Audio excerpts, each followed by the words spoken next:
Alright everyone, today I'm going to give you an example of a titration. In this case it's an acid-base titration. And what you see here is I've got a flask that has a 10 milliliter sample of hydrochloric acid. And of course the sides of the flask have been washed down properly with a minimal amount of distilled water.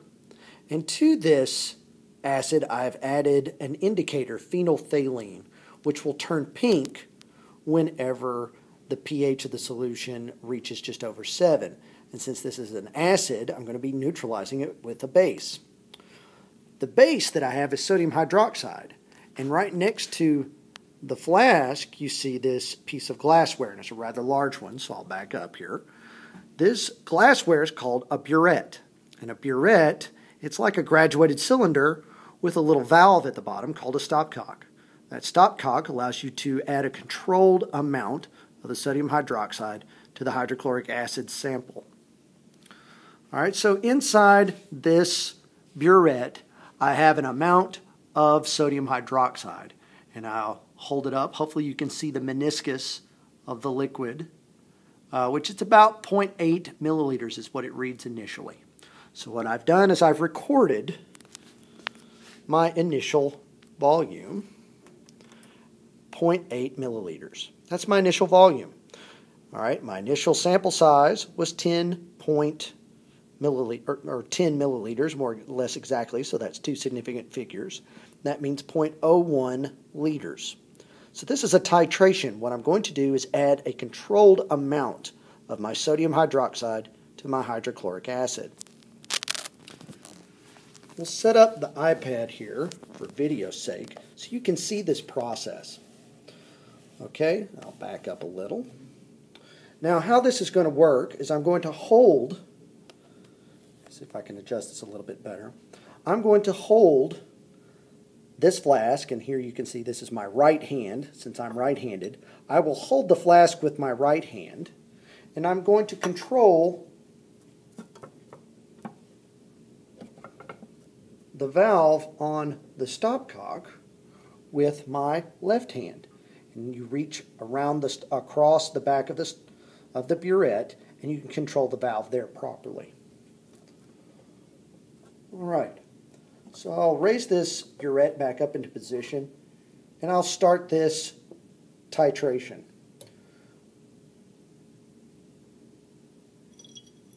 Now I'm adding the sodium hydroxide, and what you'll see after a moment is the solution is going to go from colorless to a pink color as we get closer and closer to the point where the hydrochloric acid is completely neutralized. So it may be a little hard to see on the video, but you'll see it very dramatically whenever I get to the point where it's about done. Actually, you can see some on the screen right now. You can see the pink color. Now, as I get closer and closer to what's known as the end point, or where neutralization has occurred, I'm going to add my sodium hydroxide much more slowly, sometimes drop by drop as I'm doing here. And what I'm looking for is for this pink color to stay. You want a very, very pale pink color, and you want it to remain for some time. So it can't fade away once you stir it. So we're getting very, very close now.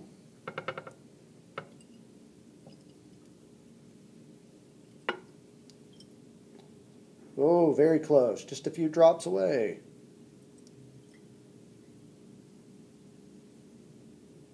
One more time. One more time again.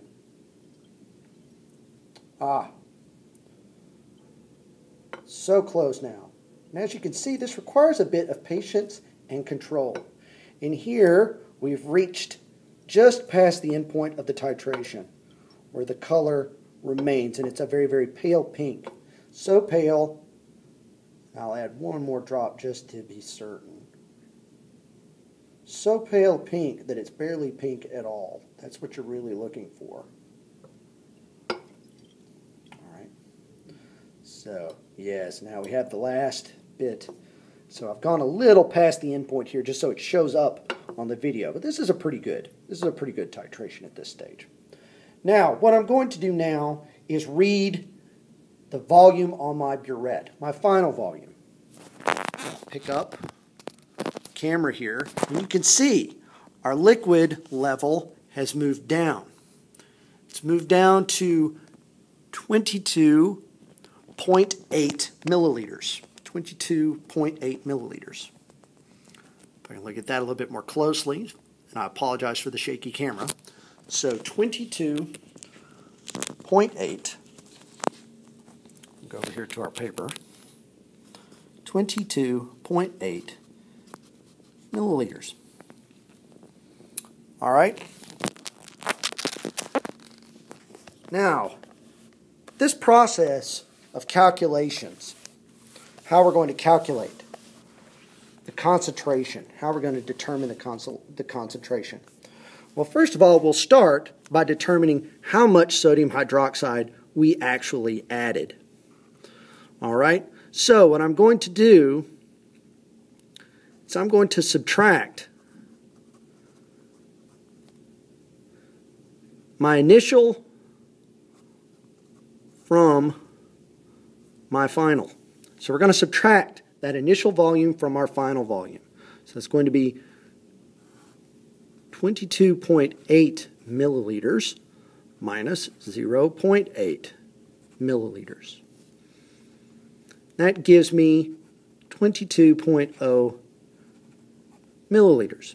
Now, in order for this to work in terms of chemistry, we need a couple pieces of information. I'm going to need the concentration of my base, and I'm also going to have the volume of base I added, in this case the sodium hydroxide in the burette. I'm going to need the concentration. Well, it turns out that our concentration for the sodium hydroxide is 0.1 molar sodium hydroxide. And for our volume, and I don't have enough space to do a simple unit conversion here, I'm just going to go ahead and convert this to liters by just simply moving the decimal point. What I have is 0.0220 liters. Now, I almost have everything I need. The next piece of information I'm going to put down is our balanced chemical reaction. This is hydrochloric acid being added to sodium hydroxide. We wind up with sodium chloride and water. And it turns out this reaction is balanced. It's a very simple 1-to-1 ratio. So what this tells me is that the moles of my sodium hydroxide are going to be equal to the moles of hydrochloric acid that I react with, that 1-to-1 ratio. Okay, so I'm going to move down the page a little bit. And I'm going to use my volume. Let's see if we can't clean this up a little bit. 0.0220 liters sodium hydroxide. That over 1. And I'm going to use my molarity, which says in 1 liter of that sodium hydroxide solution, I have 0.1 moles sodium hydroxide. All right, next step.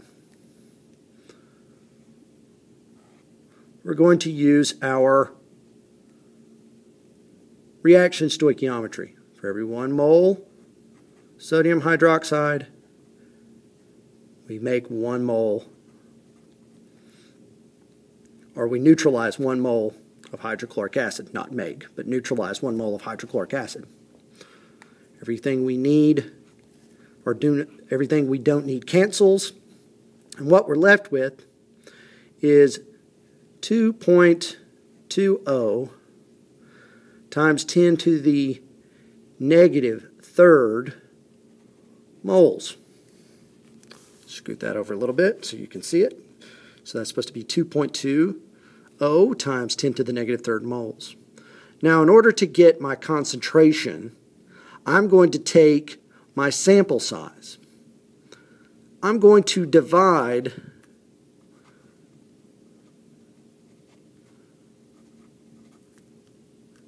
my moles of HCl here by my original sample size. So that's going to be 2.20 times 10 to the negative third moles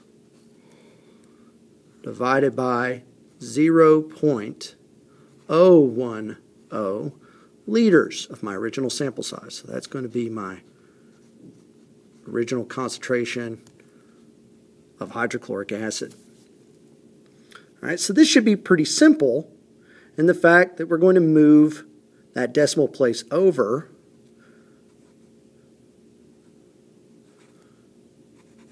and what we wind up with is an original concentration of our hydrochloric acid, which is 0.220 molar. All right, so this is a simple example, an in-lab example of how to do an acid-base titration. I'm Dr. Nathan Crawford, doing this courtesy of Northeast Mississippi Community College of Boonville, Mississippi. All right, so get into the lab, practice hard, do your work, and you will meet with success.